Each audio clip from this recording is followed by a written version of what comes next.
میں نے ایک حدیث پچھلے دن اپنے پیج پہ شیئر کی فیس بک پیج میں کہ اللہ کے رسول صلی اللہ علیہ وسلم نے فرمایا یستجاب لاحدکم، ایک بندے کی دعا قبول ہوتی رہتی ہے یہاں تک کہ وہ یہ کہہ دیتا ہے کہ اللہ نے تمہیں، وہ دعا چھوڑ دیتا ہے اور دعا چھوڑ کے یہ کہتا ہے کہ اللہ تعالیٰ نے تو میری دعوت فلم یستجب لی، میں نے دعا کی لیکن میری دعا قبول ہی نہیں ہوئی. تو وہ صرف اس کہنے پہ اس کی دعا قبول نہیں ہوتی، یعنی وہ بالکل، یعنی ان ادر ورڈس کہ اس کی دعا قبول ہونے والی ہوتی ہے تو وہ جو نہ کہہ دیتا ہے کہ یار میں گیو اپ کر دیتا ہے. کبھی دعا کے بارے میں ہوپلیس نہ ہو، اللہ سے دعا مانگے.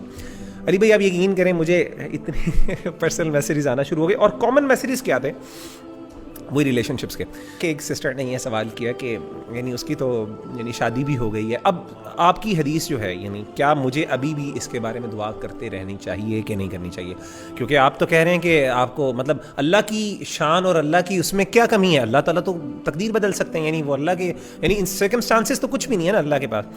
تو میں یہ دعا کرتی رہوں یا چھوڑ دوں؟ میں تو بڑی دیر سے دعا کر رہی ہوں، اس کے شادی بھی ہوگی، بچے بھی ہوگے. میں نے اس کو جو جواب یہ دیا، دعا کے ساتھ ایک فیلنگ آف توکل اللہ پر ہونا چاہیے، اور وہ فیلنگ آف توکل یہ ہے کہ میری جو خوشی ہے نا، مطلب میں یہ اللہ پہ توکل رکھوں کہ اللہ مجھے خوش کر سکتے ہیں. ہمارے ہاں نا ہمارے بیک آف دا مائنڈ یہ ہے کہ یہی چیز مجھے خوش کر سکتی ہے، اور پھر ہم اللہ سے اسی پہ اتنا انسسٹ کرتے ہیں کہ نہیں مجھے یہی چاہیے، یہ بلیو کرتے ہوئے کہ شاید مجھے خوشی اس سے ملنی ہے.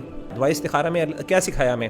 اینڈ پہ کہا کہ اللہ تعالیٰ اگر یہ میرے حق میں بہتر نہیں ہے تو مجھ سے دور کر دے، فاصرف عنی واصرفنی عنہ واقدر لی الخیر حیث کان. پھر آخر میں کیا؟ ثم ردنی بھی، اللہ مجھے پھر اس پہ راضی بھی کر دے، یعنی میں خوش بھی ہو سکتا ہوں، اللہ مجھے خوش بھی کر سکتا ہے. تو یعنی وہ یہ بندہ سمجھتا ہے، یہ عام طور پہ اس طرح کی ریلیشن شپ، میں نے کہا آپ کیوں یہ سمجھتی ہیں یا سمجھتے ہیں کہ اس کو حاصل نہ کیا تو میں زندگی خوش نہیں ہوں؟ اللہ آپ کو اس سے بہتر نہیں دے سکتا؟ کیا اس کی شان میں نہیں؟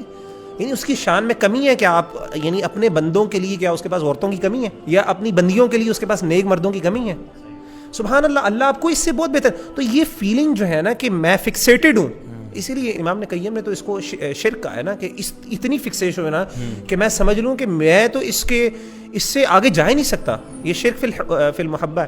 اللہ کے رسول نے اس بات کو پسند نہیں کیا کہ آپ ایک چیز پہ اتنے دنیاوی چیز پہ اتنے کنسسٹنٹ ہو جائیں کہ بس اس کے obsessed ہو جائیں. نہیں، آپ ٹھیک ہے مانگیں اللہ سے، لیکن ایسا مانگیں، اور اس میں یہ بھی کنڈیشن ہوتی ہے اوبیسلی، اس سے کرنے سے اگلے کی اگر خراب ہوتی ہو، فیملی بھی خراب ہو رہی ہے، آپ اس کے بارے میں دعائیں کر رہے ہیں اور آپ یہ دعا کریں اللہ اس کی فیملی تباہ ہو کے میرے ساتھ ہو جائے، تو یہ بھی نیگیٹو ہے. لیکن بہرحال اصل پوائنٹ اس میں وہ یہ ہے کہ اس بات پہ بلیو کریں اللہ مجھے کہیں اور بھی دے سکتا ہے، اسی لیے اللہ پر راضی ہوں، یہ بھی ضروری ہے ساتھ.